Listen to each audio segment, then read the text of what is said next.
लेकिन नया वीडियो में चल वो जाएगा कितनी बार लीजिएगा कौन सा आवाज आएगा तो हाँ सब बोलेगा वही बीच में बोलेंगे हाँ, पानी में चल रही है। है रास्ता जाम होने देगा। चलिए चालू करते हैं। ठीक है। धीरे से कुछ जाएगा ठीक है, भैया भैया ऐसे मैंने आवाज 101 से था ना, 101 से 151 तक बताना है। संसद के सदस्य का पद रिक्त होना 101 में मैंने कितना दिन तक संसद रहेगा बाहर? तो 6 महीना 60 दिन ना, 60 दिन तक रहेगा तो उसका पद रिक्त हो जाएगा। अब बताना है कि संसद सदस्य की अनिर्भरता किस आर्टिकल में? 102 में। ठीक है, निर्भरता बने उनके संसद सदस्य के निर्भरता पर अंतिम जो निर्णय होगा कौन लेगा?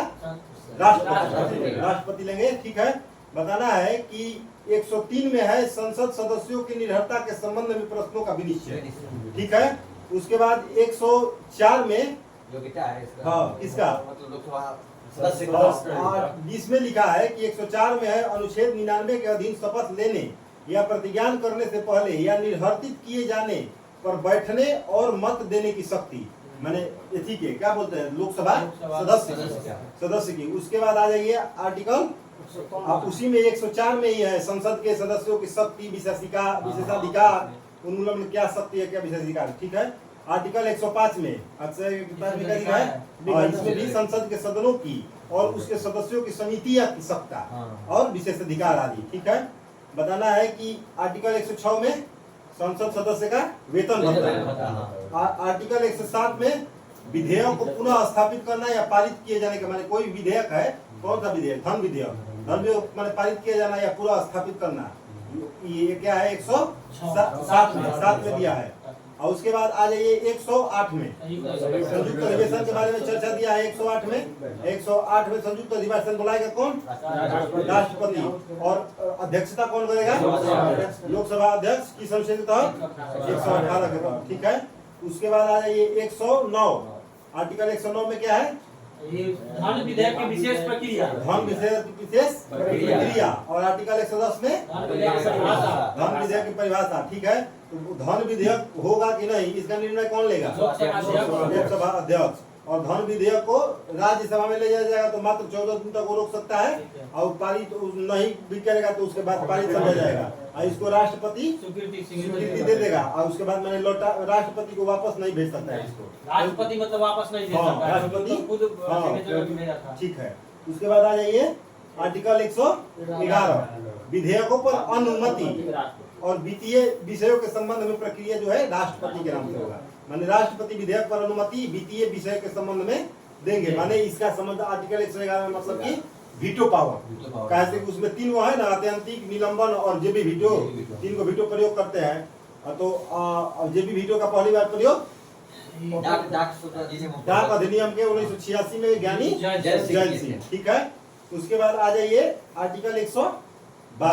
आर्टिकल 112 में क्या है? आर्थिक वित्तीय विवरण। आर्थिक वित्तीय विवरण, इसको बजट कहते हैं, लेकिन बजट शब्द का संविधान में कोई उल्लेख नहीं है। ठीक है, उसके बाद आ जाइए कि 13 में आर्टिकल 113 में संसद के प्राक्कलन के संबंध में प्रक्रिया।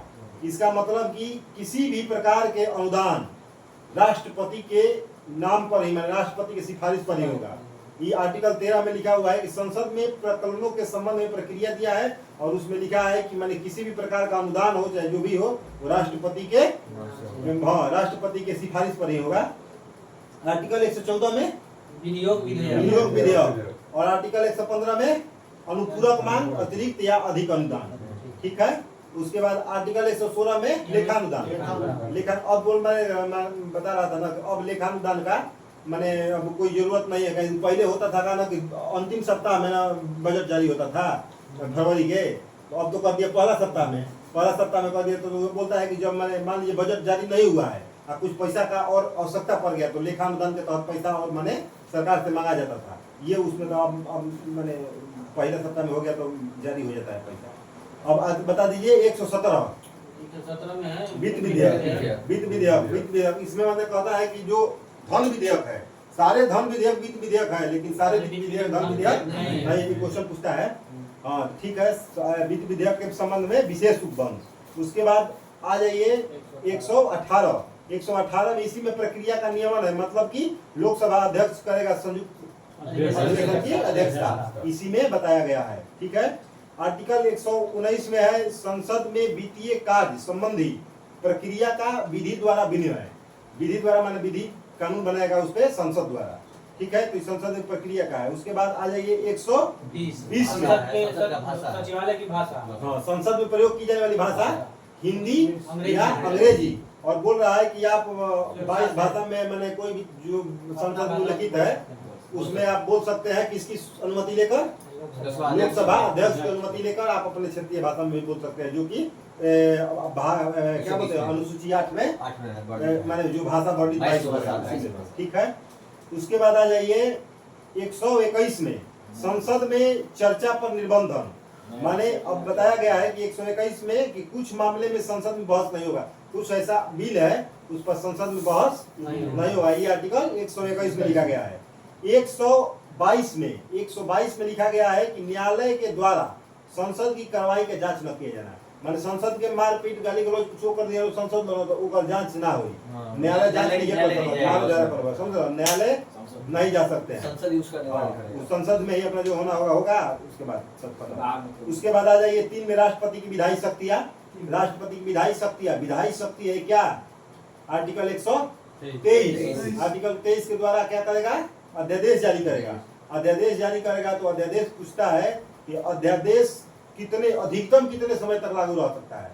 अधिकतम 6 महीना 6 महीना 6 सप्ताह 6 महीना 6 सप्ताह, क्योंकि गैप दो बैठक के बीच में 6 महीना का रहता है, और जब संसद चालू होता है तो उसके 6 सप्ताह के अंदर इसको पास कर देना चाहिए। और यदि 6 सप्ताह के अंदर पास नहीं करते हैं तो ये अप्रूपी समाप्त हो जाता है। और ये बोलता है कि यदि मान लीजिए अध्यादेश द्वारा किसी भी कानून को लाया गया है तो उसको जब बैठक चालू होता है तो उसके द्वारा संसद में जो जिस विधि से माने जैसा विधेयक है जैसा पारित होगा तो संसद में पारित कराना पड़ेगा, तब वह अधिनियम बनेगा, नहीं तो खारिज हो जाएगा। ठीक है। आ गया अध्यादेश। उसके बाद आ जाइए 124 में क्या हो जाएगा, उच्चतम न्यायालय की स्थापना। संघ की न्यायपालिका में उच्चतम न्यायालय की स्थापना 124। 125 में उच्चतम न्यायालय के न्यायाधीश का वेतन भत्ता। ठीक है। कौन निर्धारित करेगा, संसद। ठीक है। उसके बाद 126 में आ जाइए कार्यकारी मुख्य न्यायमूर्ति की नियुक्ति कौन करेगा, राष्ट्रपति के सलाह से CJI चीफ जस्टिस, बाकी राष्ट्रपति की सलाह जरूर लेंगे, राष्ट्रपति बिना सलाह कराई। 127 में तदर्थ न्यायाधीशों की नियुक्ति, ये भी तदर्थ न्यायाधीश की नियुक्ति भी करेंगे राष्ट्रपति के सलाह से जस्टिस। उसके बाद आ जाइए 128 में उच्चतम न्यायालय की बैठकों में सेवानिवृत्त न्यायाधीशों की ऊपर माने सेवानिवृत्त जो जज है, मान लीजिए कोरम नहीं माने बहुत ज्यादा हो गया है, क्या बोलते हैं माने ज्यादा जजों का बेंच बैठाना है, मान के जज नहीं पूरा है तो मान के चलिए उसमें वो तदर्थ न्यायाधीश ये जो है ना उसमें भाग ले सकते हैं, बैठ के सुन सकता है उसको।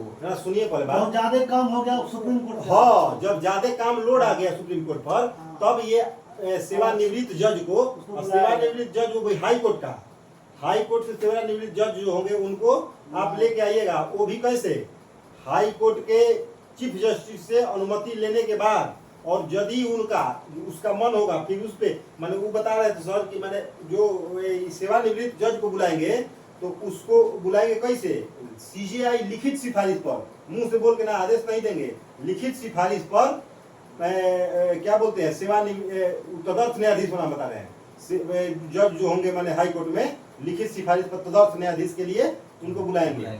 और उसके बाद ये सेवानिवृत्त जज के लिए ये CJI ही नियुक्त करेंगे सेवानिवृत्त जज को जब लोड ज्यादा हो जाएगा। तो ये किसमें दिया है सेवानिवृत्त जज के लिए 128 में। ठीक है। 129 में दिया है कि अभिलेख न्यायालय होगा। अभिलेख न्यायालय माने सुप्रीम कोर्ट का रिकॉर्ड रखा जा सकता है, वो सभी न्यायालय में मान्य होगा, माने जो मान लीजिए सेम केस हो जाएगा उसी हिसाब से होगा, उसी पर सुनवाई होगा। ठीक है। हेलो आओ तरीका। ठीक है। उसके बाद आ जाइए किस पे, 130 पे उच्चतम न्यायालय का स्थान, मतलब कि मान लीजिए कि दिल्ली से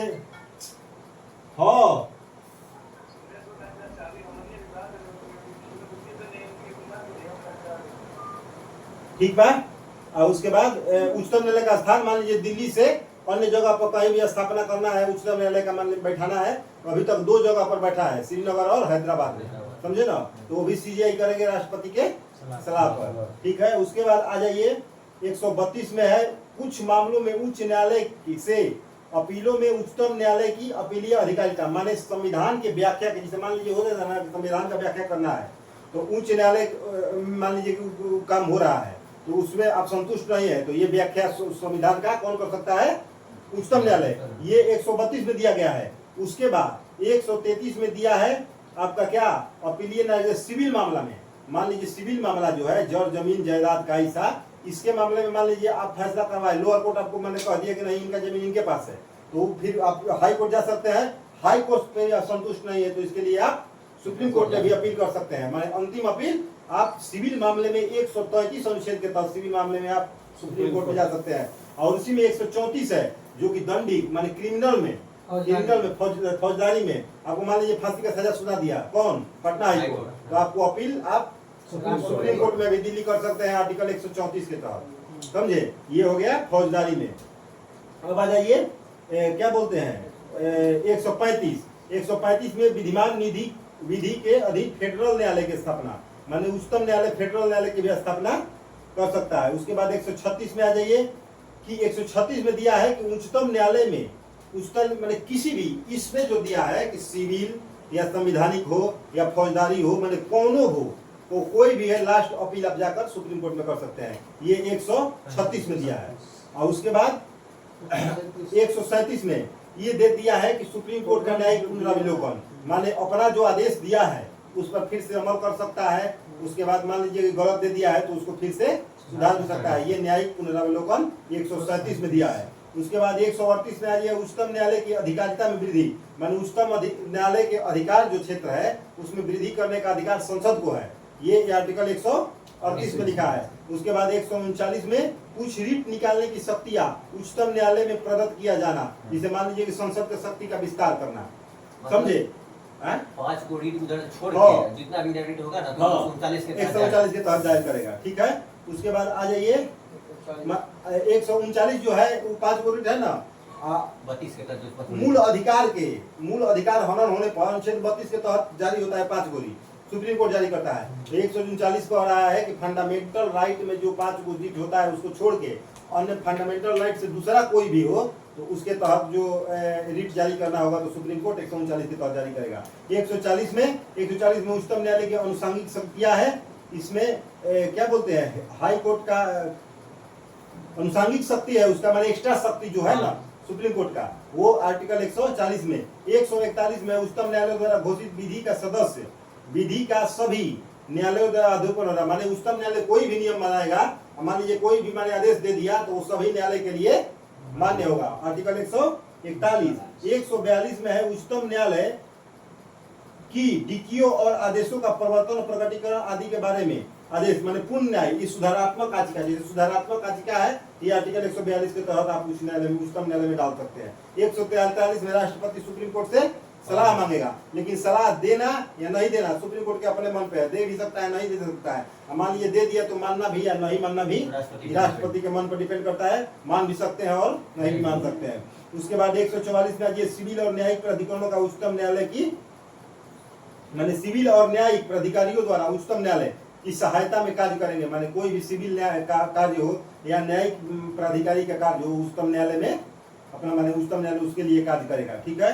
उसके लिए अब आ जाइए 145 सुप्रीम कोर्ट के नियम और कानून, माने क्या नियम कानून है 145 में। और 146 में दिया है कि उच्चतम न्यायालय के अधिकारी और सेवक का व्यय, माने उसमें जो अधिकारी है उसका पेमेंट क्या होगा, उसके लिए खर्चा क्या होगा, ये सब 148 में दिया है। और 146 में उसके क्या बोलते हैं अधिकारी और सेवक का।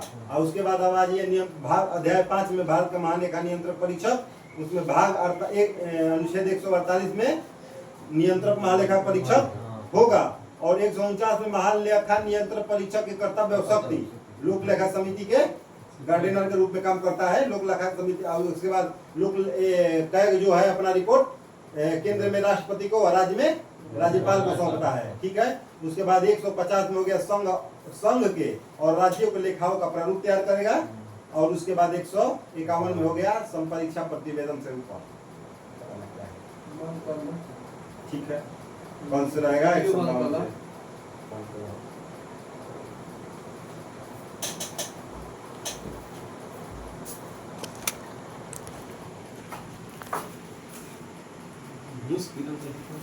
हाँ, उनसे भाई